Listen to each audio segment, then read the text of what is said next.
Thank you, Joachim Trier, for being here and being our guest via Zoom. I hope you're fine. Yes, thank you for having me. I'm in Oslo at the moment. I'm sorry I couldn't be there, but it's good that we can talk like this. Yeah, it's amazing.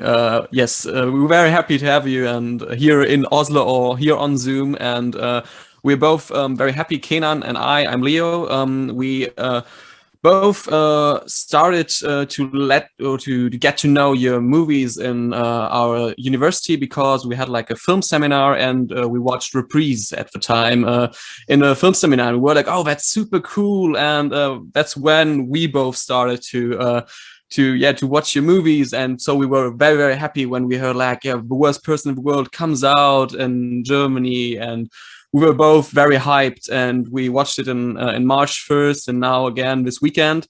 And for me, it was both times a very nice experience to watch it, and on many aspects. Yeah, and wonderful. Thank you so much. No, it's a joy talking to you. So you followed my work for 15 years, actually. Yeah, I mean, maybe you saw Reprise later, but still, it's like you've seen the development. Yes, we started with development, and it was for me always super interesting to watch the city of Oslo that you portray as well as in Reprise and also in Oslo 31st of August and here in The Worst Person in the World. And for me, it was always like the city is like a hidden protagonist in all of your story because the dynamic is there. And when I watched the movie, I was like, oh, I really want to go in this bakery in Barco district and get a coffee. And so for me, it was like, but I had the question, how is it for you you grew up in Oslo, you were born in Copenhagen, if I'm right, and you grew up there. And is it for you, how is it for you to work with a city and how to portray it? It's like, yeah, it's a part of your story. And how is it for you to always have the city like a dynamic hidden character in all of your stories?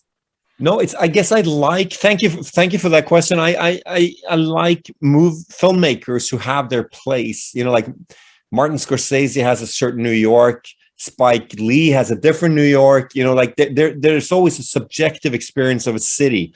I think you have it around the world, but in Oslo, not so many people have used the city as almost like a character or a backdrop.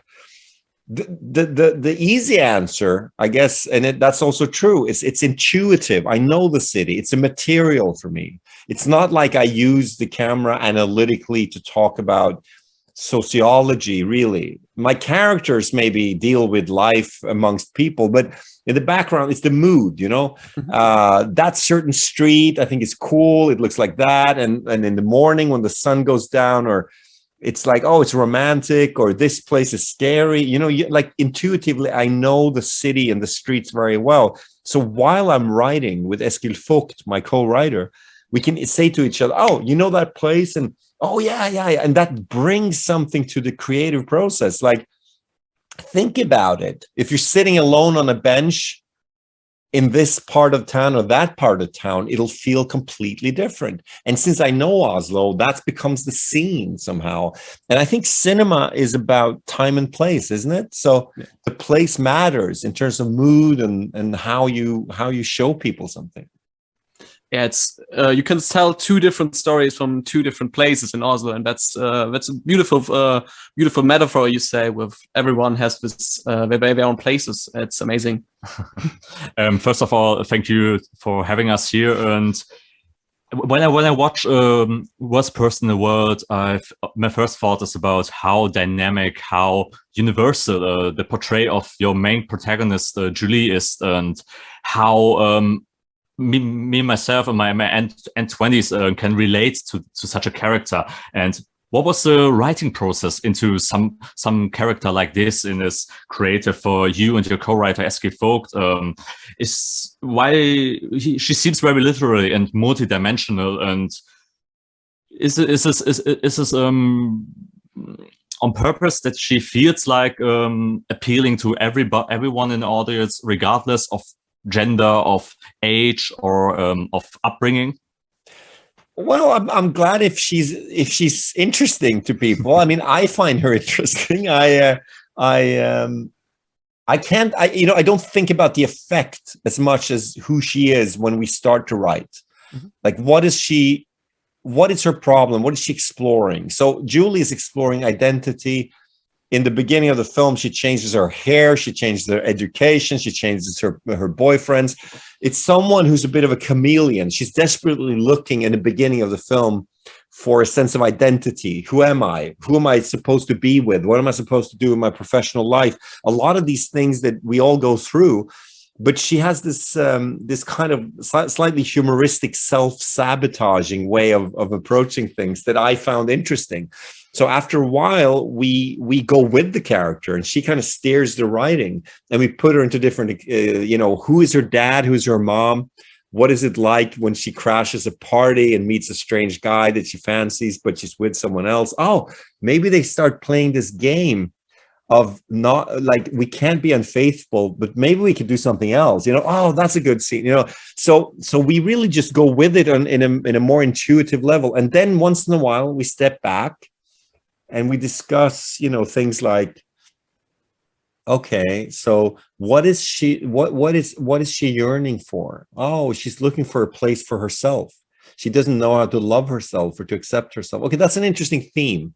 And then you start building a story around the character, and you start leading her to points in the story.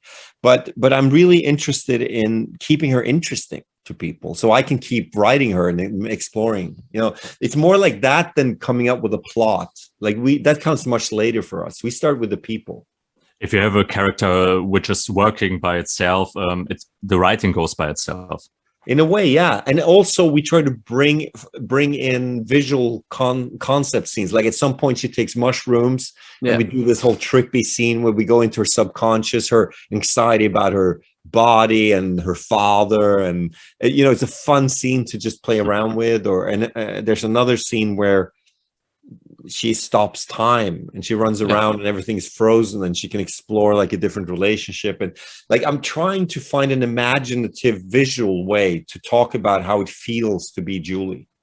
It's the trip scene, for example, is like a very performative and theater-esque scene for me, and it's very interesting to dig deeper in this love life of Julie, and we called it a bit like real life Tinder, and because she has on the that's one a good hand, pitch. Yeah, it's a great pitch. We have this a bit like manic pixie dream boy character who is like, yeah, I'm here for you, I support you, and yes, if I like your article about am I a feminist if I like blowjobs? So we have Avind as this very manic pixie dream boy character, and on the other hand, we have like this creative character by Aksel. And for me, it was super interesting because yes, we see Anders Danielsen Lee in 3 of your movies before, and he has this. We always, in my opinion, we always have this very interesting creative character, and a character who appeals to many people who search their hope and the future and creativity. Because like you said, we follow like your development in 50 years, not 50, in 15. I'm not that old yet. If it would be 50, you'd be very handsome for a for a 90-year-old. For a 90-year-old, yes.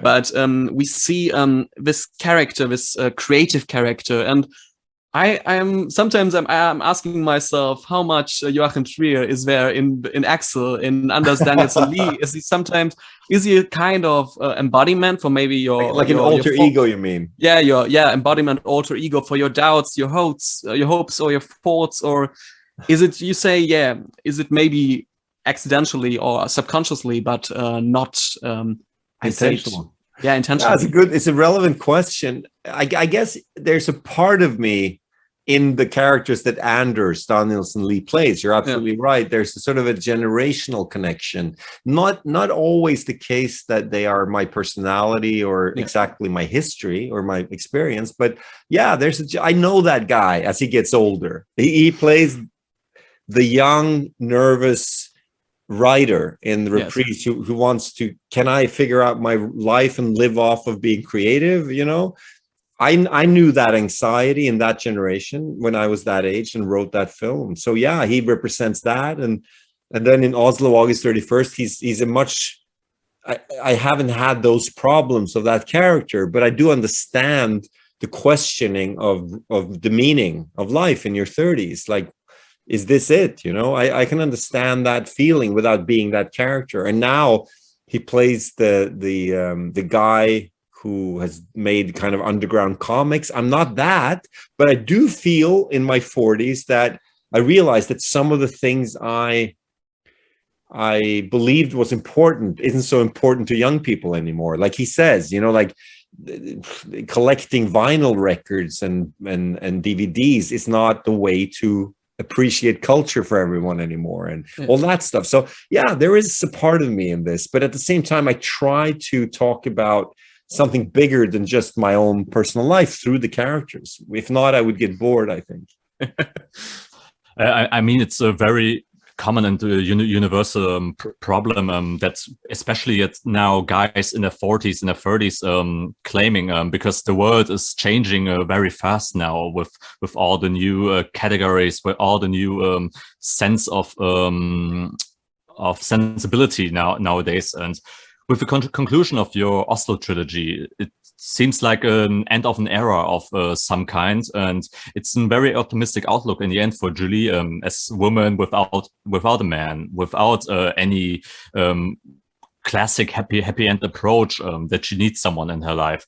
And I mean, it kind of feels like an end to Oslo itself. And my question, and our final question, would be, what's next? Will you continue to make films about Oslo, or will you focus on a different kind of social class, or devote yourself to new challenges?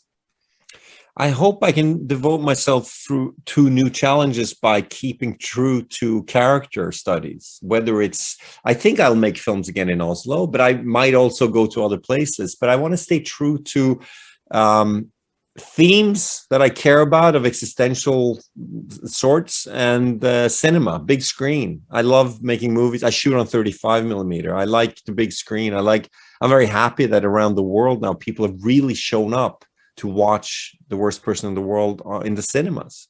You know, if you're as lucky to live in a city or a place with cinemas, it's available, you know, and then later people can stream it. But I think we need both, and we also need cinemas. So I want to keep making films like that. I'm very blessed that I've really gone for that path and said no to a lot of things in those 15 years where I made 5 films.